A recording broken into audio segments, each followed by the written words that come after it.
Bigyan natin ngayon ng opinion reaction itong article sa Manila Times na kung saan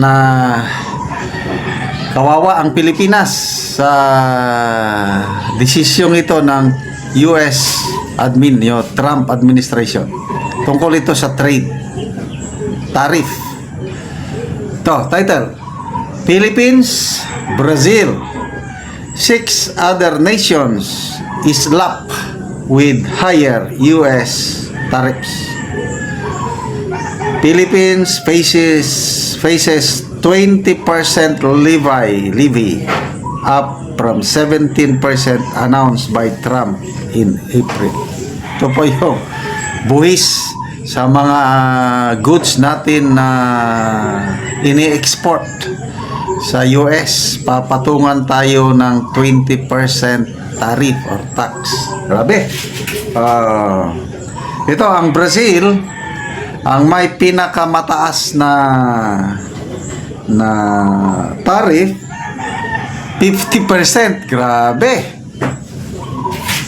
Bakit naman? Kasi nga dito, yung dating presidente ng Brazil, ang pangalan niya Jair Bolsonaro, kaibigan ito ni Trump, nakakulong ngayon sa Brazil at mayroong kaso.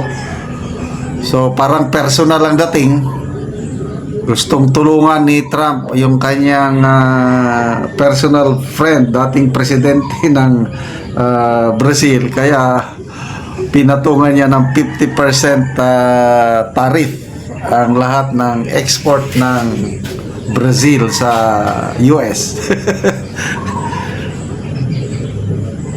Ito naman sa Pilipinas, I don't know kung may connection ba yung nangyari kay PRRD.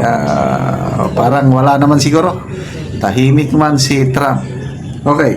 So, sa Pilipinas, diretso na lang tayo sa Pilipinas, 20%. Malaki yan. So, ang mga analyst nagsasabi na lalong mag-drive yan ng inflation o lalong maka-apekto yan sa Kasi sa record ng US government, mayroong trade imbalance Pilipinas at saka US. Mayroong ang trade imbalance is $4.9 billion ang trade imbalance. Ibig sabihin, yung ini-export natin goods papunta sa Amerika mas marami kaysa yung ini-import natin galing sa kanila. Lugi ang US according to them, 4.9 billion ang lugi nila. So kaya pinatungan nila ng 20% para makabawi sila sa kanilang lugi dahil mas marami tayong ibinibenta sa kanila kaysa yung binibili natin galing sa kanila. Mayaman naman sila, tayo napakalit. Akala ko ba kaibigan natin ng US? Ang dami nilang bases na ngayon sa Pilipinas, 9. Ano yung basis na yan? Nagre-renta ba? Wala, libre. Courtesy of Marcos administration. Libre kasi kaibigan daw kung kaibigan, bakit mo naman grabe, liit nating bansa tapos ganyan pa ang gagawin. I don't know kung I am not anti-American may mga kamag-anak kami sa US, nagbabakasyon kami sa US. Hindi ako American ideals of democracy, freedom and everything maganda, but itong policy na ito nakakadismaya kasi yun na lang, free access sila sa mga bases nila dito. Tapos ito pa, bago plano nila ang US government magpatayo ng ammunitions manufacturing plant sa Subic. Bakit daw? Para forward sila, para kung in case na magkagera, hindi na nila problemahin na ang bala, kagamitan nila sa panggera ay manggaling pa sa US, nandito na sa Pilipinas.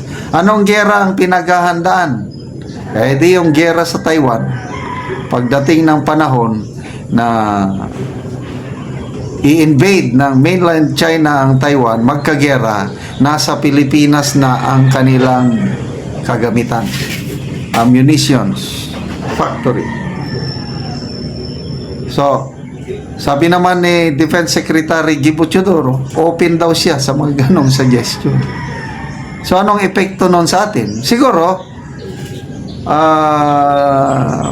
dagdag trabahante. Kasi mag-employ sila ng Pilipino na laborers. So, employer, yun ang benefits. But ang kapalit nun, yung risk. Pag nagkagera, anong gagawin ng kalaban? Example, China. Eh, tatamaan niya yung ano na yun.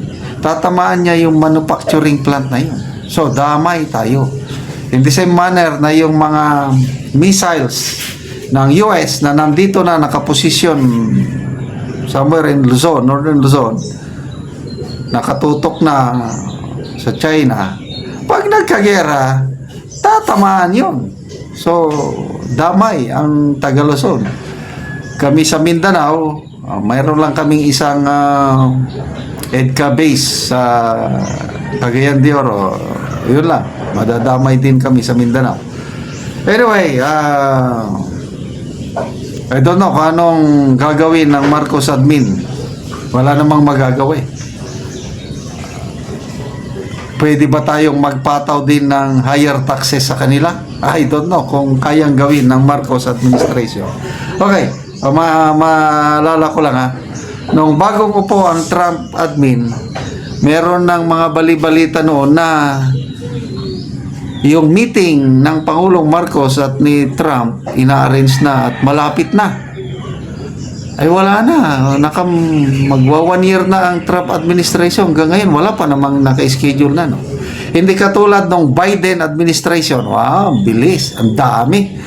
3 or 4 times ata silang nag-meet sa US.